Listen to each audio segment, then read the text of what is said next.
सकाळी श्रीजाला जेव्हा जाग आली ती डोकं धरूनच उठून बसली.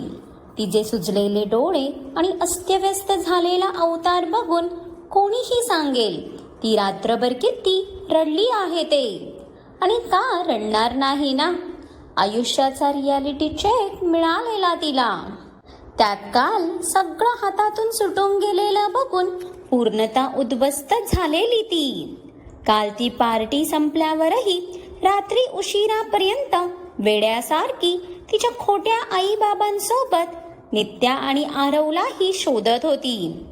तिला काहीही करून तिच्या आणि आरवच्या नात्याची अनाउन्समेंट अग्नेयकडून करवून घ्यायचीच होती. त्याशिवाय ती ह्या नात्याला घेऊन सिक्युअरही होणार नव्हती आणि आरवला गमावण्याची भीती तिच्या मनातून जाणारही नव्हती. खूप प्रेम करायची ती आरववर आणि अग्निहोत्रींची सून होणं तिचं स्वप्न होतं. या दिवसासाठी किती वाट पाहिलेली तिने. म्हणूनच तर त्यांना अशी वेड्यासारखी शोधत होती ना ती. पण ती चौघही तिला कुठेच भेटली नाहीत. तिने मानसलाही बरेच फोन केले पण त्याचाही फोन तो अग्निय सोबत मीटिंगला निघून गेल्यापासून अनरिचेबलच लागत होता. त्यालाही जमिनीने गिळलं की आकाशाने खाल्लं हेच तिला समजत नव्हतं. अगदीच एकटी पडलेली ती. म्हणूनच अगदी रडवेली झालेली. पार्टी ओव्हर झाली, सर्व गेस्ट निघूनही गेले तरी ती तिथेच गार्डनमध्ये एका चेअरवर बसून होती. डोळ्यातलं पाणी दुपटीने गालावर ओघळत होतं. तिच्या आणि आरवच्या नात्याची अनाउन्समेंट झाली नाही बघून पुरती बावरली होती ती. पण काय आता, कर्माची फळं कुणाला चुकत नाहीत म्हणतात ना, तसंच काहीच श्रीच्या सोबत झालेलं. तिच्या पापाचा घडा कदाचित भरला होता. श्रीजा, अगं इट्स ओके. तुझे मॉम डॅड कदाचित निघून गेले असतील. तू उद्या बोलव त्यांना, आपण बसून बोलू. आता आज चल, बराच उशीर झालाय. श्रीजाला उशिरापर्यंत गार्डन एरियात एकटीला बसलेला बघून सिया तिला बोलवायला आलेली. कोणी कितीही वाईट असलं तरी आपल्या सिया राणीला पूर्ण जगाचा पुळका बाबा. म्हणजे या मुलीला सर्व सोडून या श्रीजाची ही काळजी करताना बघून तर आपले अग्निदेव हिच्यावर चिडतात ते उगाच नाही बरं का. अगं बाई, तू कुणाची आहेस म्हणून पूर्ण जगही चांगलं आहे असं होत नाही ना. कलियुग आहे हे. इथे जशाला तसं राहिलं नाही तर जग चिरडून टाकतं. तिच्या बोलण्यावर श्रीजा यंत्रवत चालत तिच्या रूममध्ये आली. पण आता मात्र तिचं डोकं विचार करायला लागलेलं. अचानक सगळेच गायब कसे झाले. ती दोघं जी माझे मॉम डॅड बनून आलेली ती अशी कशी माझ्या परमिशन शिवाय जाऊ शकतात. ते पण जाऊ दे, हा मानस कुठे मेलाय ह्याचाही फोन लागत नाही आहे. दारू ढोसून कुठेतरी पडला असेल तो बेवडा.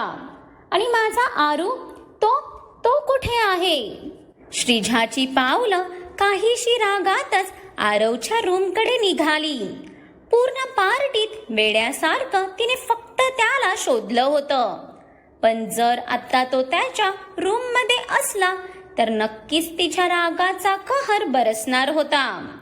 पार्टीत सगळे दमल्यामुळे आता बाहेर कोणीच नव्हतं. म्हणून श्रीजा सरळ आरवच्या रूममध्ये आलेली.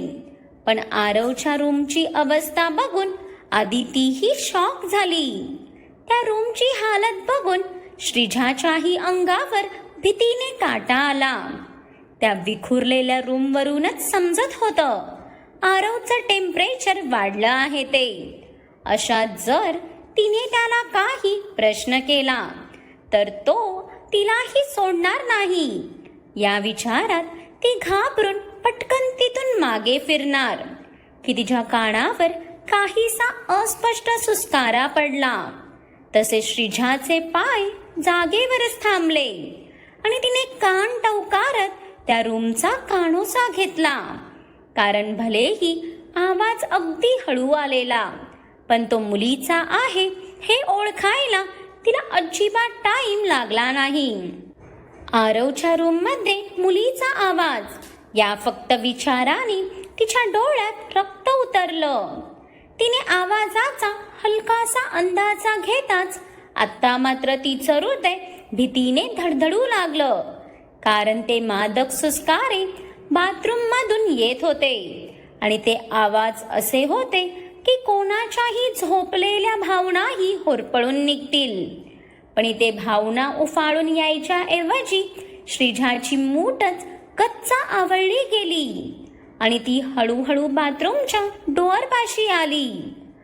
आरव तच आतून आलेल्या त्या मादक आवाजाने आत्ता मात्र श्रीजाच्या हृदयात धस्सच झालं, कारण तो आवाज नित्याचा आहे हे ओळखायला तिला अजिबात टाइम लागला नाही. आणि तो ज्या प्रकारे येत होता त्यावरून तर एक क्षणासाठी श्रीजाचं हृदयच बंद पडतं की काय वाटलं तिला. पण ही आरवची रूम आणि त्यात त्याच्या बाथरूममध्ये नित्या, या कल्पनेनेच श्रीच्या रागात त्या डोअरवर हात मारणार. Yes baby, please now don't stop me sweet heart, you just feel me my love. पुढच्या सेकंदाला आतून आलेल्या आरवच्या त्या जड आवाजाने श्रीजाचे डोळे मोठे होऊन ती 2 पावलं मागे अडखळली. नित्यासोबत आरवही आत आहे बघून आत्ता मात्र तिच्या रागाने भरलेल्या नजरेत पाणी भरलं. त्या आवाजावरूनच ते त्यांच्या नात्यात किती पुढे गेलेत ह्याची श्रीजाला जाणीव झाली आणि ती तोंडावर हात ठेवत रडतच तिथून निघून आलेली. पूर्ण रात्र रडून काढलेली तिने. ज्याची भीती होती तेच झालेलं बघून पूर्ण विखुरली होती ती. सध्या तिच्या नजरेत राग, दुःख, वेदना सर्व भाव एकसाथच तरळत होते. म्हणून कधीतरी उशिरा तिला झोप लागलेली. आत्ताही ती जशी उठली तिच्या डोक्यातून तीव्र कळ गेली आणि तिने पटकन तिचं डोकं धरलं.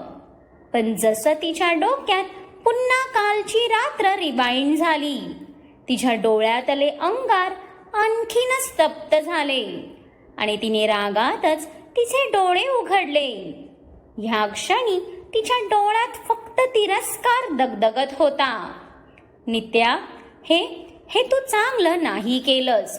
तुला बोलली होती ना मी माझ्या आरवपासून लांब राहायचं म्हणून, पण तू काय माझं ऐकलं नाहीस. मग आता तुलाही तर पे करावं लागणारच ना. मला हर्ट करून तू कशी हॅपी राहू शकतेस. बट बेबी, ह्यावेळी तुला नाही तर आरवला धडा शिकवावा लागणार, जेणेकरून तो तुझ्या जवळ येण्याचा विचारही करणार नाही. खूप प्रेम करतो ना तो तुझ्यावर, म्हणून त्याला माझंही प्रेम दिसत नाही आहे. बट इट्स ओके यार, ही इज अ मॅन. त्याच्या फिजिकल नीड तो तुझ्याकडून भागवून घेतोय, पण ह्यापुढे त्यासाठीही तो माझ्याकडेच येणार. कारण जर तूच राहिली नाहीस तर त्याला माझ्याकडे यावंच लागेल ना, आणि मी त्याला माझ्याकडे यायलाच लावणार. श्रीजाचे ओठ आता काहीसे तिरकस झाले.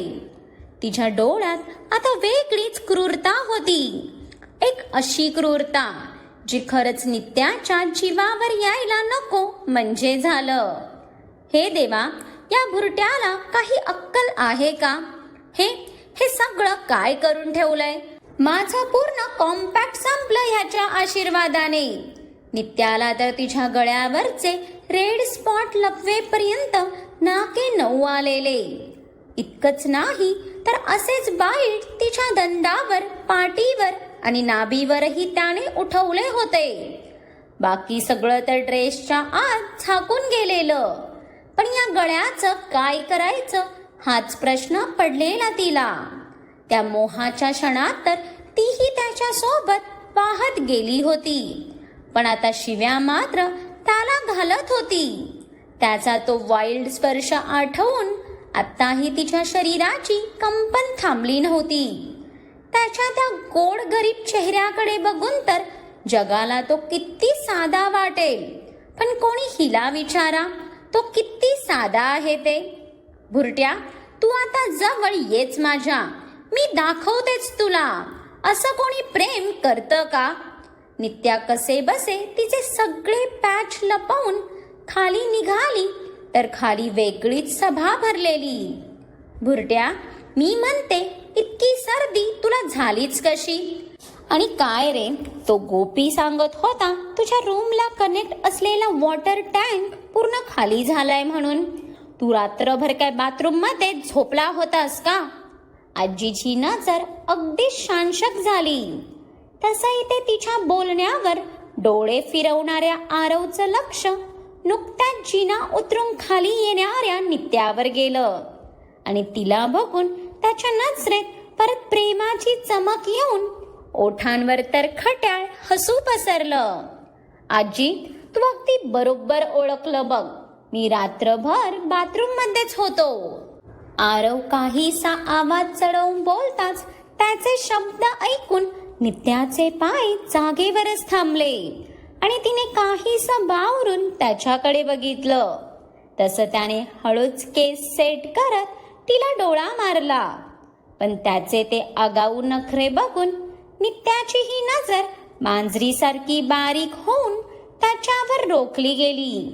म्हणजे काल तिला इतका त्रास देऊनही साहेबांचे नखरे अजून काही संपत नव्हते. ती त्याच्याकडे बघून नाक मुरडत किचन मध्ये जाणार की परत आजीच्या आवाजाने तिचे पाय थांबले. बाथरूम मध्ये काय करत होतास? रात्र झोपायला असते, तुला बेड कमी पडत होता का जे तू रात्र बाथरूम मध्ये काढली? आजीला तर झाला प्रकार काहीच माहीत नसल्याने तिने तर नेहमीसारखी त्याच्यावर फायरिंग स्टार्ट केली. आजी, आता मी बाथरूम मध्ये काय करत होतो हे तर तुला सांगू नाही शकत, पण हा, जे सुख बाथरूम मध्ये होतं ते तर बेडवरही आलं नसतं. आरवच्या या डबल मिनिंग बोलण्यावर नित्याचे डोळे तर सताड मोठे झाले आणि तिच्या तोंडाचा तर भला मोठा आ वासला. म्हणजे हा माणूस अक्षरशः उघडरित्या तिला लाजवून सोडत होता. त्याच्या या खट्याळ बोलण्यावर नित्याच्या अंगावर सरसरून काटा येऊन तिच्या लाजेचं तर पाणी पाणी झालं. खरंच बेडवर तर हा माणूस तिला श्वासही घेऊ देणार नाही ह्याची तिला कालच प्रचिती आली होती. बाथरूम मध्ये तर हलकं झाल्यावर प्रत्येकाला सुखच मिळतं रे, पण म्हणून काय पूर्ण टँक खाली करणार का तू? आजीचं बोलणं ऐकून आता नित्याला खुदकन हसूच आलं आणि तिने आरवचे बिथरलेले एक्सप्रेशन बघून तोंडावर हात ठेवून कसं बस तिचं हसू आवरलं. तोही आजीकडे काहीसा चिडूनच बघत होता. त्याच्या रोमॅन्सच्या ट्रॅकचा तिने तर तिच्या पद्धतीने भलताच अर्थ घेतलेला. ते बघून तो इवलूचं तोंड करून नित्याकडे बघायला नित्या गालात हसत किचनकडे गेली. पुढच्या 15 मिनिटात आता सर्व टेबलवर जमा होते. श्रीजाही तिचं आवरून एकदम नॉर्मल होऊन आरवच्या बाजूला बसली होती. मगाचपासूनचे त्या दोघांचे नजरेचे खेळ तिच्या आत्म्याला उकसवत असले तरी ती ह्यावेळी शांततेत गोष्टी हाताळणार हे तिने मनोमन ठरवलेलं. श्रीजा, काल तुझे मॉम डॅड रात्री अचानक कुठे गेले? अग्नेयने त्याच्या कॉफीचा सिप घेत श्रीजावर त्याची नजर आणताच तिने अगदी इवलूसं तोंड केलं. फुल ट्रेन होऊनच ती रूमच्या बाहेर आलेली. भाई, ते अचानक त्यांना काही काम आलं म्हणून जावं लागलं, पण ते उद्या इव्हिनिंग पर्यंत परत येणार आहेत. श्रीजाने अग्नेय समोर कसं बस स्वतःला कॉन्फिडंट दाखवलं. तशा इथे अग्नेयच्या भुवया उंचावल्या ना. ओके, म्हणजे ते उद्या इव्हिनिंगला परत येत आहेत तर? Are you sure? I mean, त्यांचं येणं फिक्स असेल तर त्यांना डिनरलाच इन्व्हाइट कर. अग्नेयची नजर श्रीजाच्या नजरेत गडलेली. त्या कॉन्फिडन्सने भरलेल्या नजरेमागची भीती तो स्पष्ट पाहू शकत होता. हो हो भाई, ते नक्की येतील. माझं मगाशीच त्यांच्यासोबत फोनवर बोलणं झालंय. श्रीजाने तिच्या कपाळावरचा घाम पुसत कसबस उत्तर दिलं. अग्नेयच्या त्या भेदक नजरेसमोर खोटं बोलायलाही कमालीची हिंमत लागत होती. ओके, तुझं बोलणं झालंय, देन ग्रेट. अग्नेयने श्रीजावरची नजर काहीशी शांशक भावात विष्णूवर आली. तसं त्याने हसतच मान डोलवली. आरू बेबी, तुझा नाश्ता झाल्यावर आपण निघायचं का? श्रीजाने बळबळच नित्यासमोर आरवच्या हातात हात गुंफत त्याच्याकडे अगदी प्रेमाने बघितलं. तशी इथे नित्याच्या हातातल्या चमच्यावरची पकड घट्ट झाली ना. येस श्रीजा, आपण निघायचंच आहे. मी इथे डायनिंगवर सेटल नाही होणार, पण त्याआधी मला नाश्ता तरी सुखाने करू देशील का? अँड बिहेव, आपण सर्वांसमोर आहोत. नित्याचं उतरलेलं तोंड बघून इथे आरव श्रीजावर काहीसा चिडला. शेवटी ती आल्यापासून नित्याला जळवायला किती ट्राय करते हे आरव बघत आलेला. इकडे ह्यांचा नाश्ता चालू होता, तर तिकडे चौधरी बंगल्यावर तो बेसमेंटच्या एका रूम मध्ये बसून जोरजोरात टाळ्या वाजवत होता. त्याच्या ओठांवरचं ते कुटील हास्य इतकं भयावह होतं की समोर बेडवर निपचित पडलेली व्यक्तीही किंचित अस्वस्थ झालेली. त्या व्यक्तीच्या अतगत मशिनरी होत्या. त्यांच्या तोंडालाही ऑक्सिजन मास्क लावला होता. त्यांचं पूर्ण शरीर दगडासारखं निर्जीव झालं होतं, पण डोळे मात्र अजून शाबूत होते, जे आत्ता काहीसे रागातच समोर हसणाऱ्या माणसाला बघत होते. यु नो व्हॉट, ज्याला अख्खं जग मास्टर माइंड म्हणतं, तो दी ग्रेट अग्नेय अग्निहोत्री आज माझ्या डावात स्वतःच अडकला. मी तर इथे आहे, मग त्याने मी समजून ज्याला पकडलंय तो कोण आहे? माणसला तर अग्नेयवर मात करून जणू इतका काही घमेंड चढलेला की विचारूच नका. ते पण जाऊ दे, बट जेव्हा त्याला समजेल की त्याने ज्याला पकडलंय तो मी नाही आहे, तेव्हा त्याचे काय एक्सप्रेशन असतील ना. काश मला त्याचे ते लूजर एक्सप्रेशन बघायला भेटले असते. बट कोई ना, लवकरच त्याला हरताना या डोळ्यांनी बघणार मी. आणि डोंट वरी, तुलाही दाखवेन बरं. मानसच्या ओठांवरचं ते कुटील हसू बघून क्षणभर ती बेडवरची व्यक्तीही थरथरली, कारण ती व्यक्ती मानसचं नीच डोकं मागची 18 वर्ष बघत आलेली. सो फायनली मानस तर इकडे आहे, मग अग्नेयने कुणाला पकडला आहे? नक्की मानस खरंच इतका खतरनाक आहे का, जे त्याने अग्नेयलाही मात दिली आहे? आणि मानसच्या तावडीत ही कोण व्यक्ती आहे? प्रश्न तर खूप सारे आहेत, पण हा सस्पेन्स जसा जसा पुढे जाईल तसा नक्कीच उलगडेल आणि काही भागात ही स्टोरी ही निरोप घेईल. पण त्याआधी पुढच्या स्टोरीचं पोस्टर आवर्जून पहा. एक अनोखी अशी लग्नानंतरची प्रेम कहाणी आहे ती. त्यात टशन तितकीच असेल आणि प्रेम तर विचारूच नका, कारण टशनच महाभयंकर असणार आहे, तर प्रेमाचा तर विचारच नको. सो भेटूया आता लवकरच पुढच्या भागात. आणि आजचा भाग जर तुम्हाला आवडला असेल तर लाईक करा, कमेंट्स करा आणि खूप साऱ्या लोकांसोबत शेअर करा. आणि ज्यांनी कोणी अजून माझ्या चॅनलला सबस्क्राईब नाही केलं